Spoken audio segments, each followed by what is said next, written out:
চাকসু নির্বাচন নিয়ে আরো জানাতে চট্টগ্রাম থেকে যোগ দিয়েছেন আমাদের সহকর্মী অনুপম শীল। অনুপম, আগামী 12ই অক্টোবর তো চাকসু নির্বাচন অনুষ্ঠিত হতে যাচ্ছে এবং পূর্ব অভিজ্ঞতা যেমন ডাকসু এবং জাকসু নির্বাচনের অভিজ্ঞতার আলোকে এই নির্বাচনকে স্বচ্ছ করার জন্য নানা পরিকল্পনা হাতে নেওয়ার কথা বলা হচ্ছে।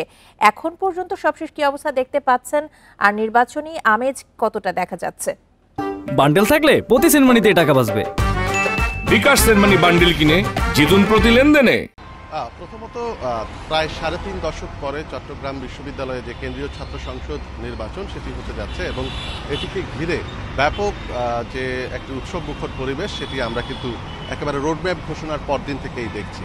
সামগ্রিকভাবে আজকে ইতিমধ্যে একদিন মনোনয়নপত্র জমা দেওয়ার একদিন সময় বাড়ানো হয়েছে এবং আজকে মনোনয়নপত্র জমা দেওয়ার সর্বশেষ দিন এবং ইতিমধ্যে আমরা গতকালকেও দেখেছি যে বেশ উৎসাহ উদ্দীপনার মধ্যে দিয়ে মনোনয়নপত্র সংগ্রহ এখন জমা দেওয়ার কাজটি শিক্ষার্থীরা করেছেন, যারা বিভিন্ন হল সংসদ এবং কেন্দ্রীয় সংসদে যারা নির্বাচিত অর্থাৎ নির্বাচনে করছেন।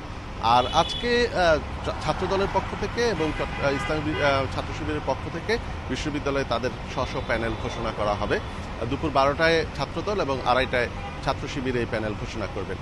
তবে আপনি যে প্রশ্নটি আরেকটি বলছিলেন যে ডাকসু এবং জাকসুর যে ভুল বা সীমাবদ্ধতাগুলো সেগুলো অতিক্রম করে আসলে ঠিক কী পদ্ধতিতে এখানে নির্বাচন প্রক্রিয়া নিয়ে আলোচনা চলছে। আমরা নির্বাচন কমিশনের সাথে কথা বলে যেটি তারা কিন্তু প্রতিনিধি পাঠিয়েছিলেন এই দুটি নির্বাচনে কী ধরনের সীমাবদ্ধতা সেখানে আছে বা কি করলে আরেকটু সহজ হয়।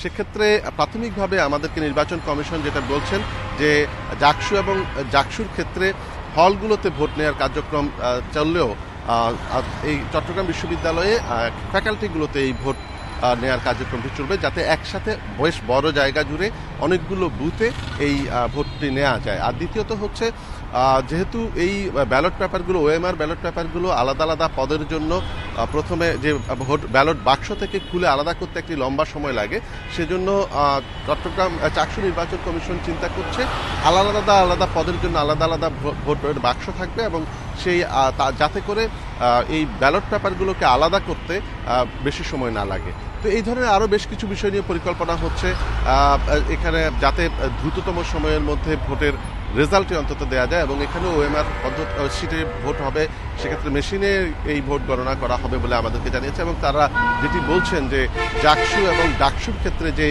সময় লাগার যে বিষয়টি সেটি হয়তো তারা এখানে কমিয়ে আনতে পারবেন। এছাড়া আচরণবিধি বা অন্যান্য বিষয়গুলোতেও তারা কিছুটা ইম্প্রোভাইজেশনের চেষ্টা করছেন। চাকসু নির্বাচনের এখন পর্যন্ত সবশেষ তথ্য নিয়ে জানাচ্ছিলেন আমাদের সহকর্মী অনুপম শীল।